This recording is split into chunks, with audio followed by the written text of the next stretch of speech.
जय जोहार संगवारी हो। मैं हूं आप मन के संग ललिता चक्रधारी और आप मन देखा तो न्यूज प्लस 21 चलक नजर डालथन बिहने के 10 बड़े खबर में। छत्तीसगढ़ में महादेव सट्टा ऐप मामला में ईओडब्ल्यू के एक्शन रायपुर, दुर्ग, भिलाई, बिलासपुर, कांकेर और राजनांदगांव में एक संग हुई इस कार्रवाई। बोर्ड परीक्षा के रिजल्ट आज मंझनिया 12:30 बजे जारी हुई 10वीं 12वीं के नतीजा। रायपुर के मौसम फेर बदलिस, बारिश ले तापमान 4 डिग्री तक गिरिस।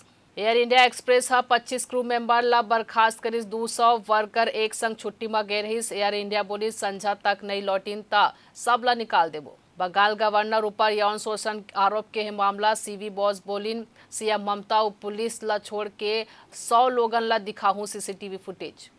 मध्य प्रदेश के बैतूल लोकसभा सीट के 4 मतदान केंद्र में 10 मई के फेर हो ही मतदान। रात के एक यूनिवर्सिटी के बांस नर्सरी विभाग में लगी भीषण आग, मौका में पहुंची दमकल की टीम।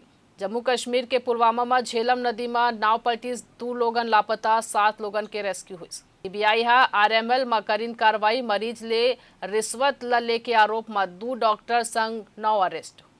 कर्नाटक सेक्स स्कैंडल में एचडी रेवन्ना 14 मई तक रही रिमांड में, राज्य सरकार प्रज्वलर के सीबीआई जांच करे लेकर इनकार। ऐसा नहीं जम्मू खबर ले लगातार अपडेट रहे पर देखा तो न्यूज प्लस 21 आप मन के हक के।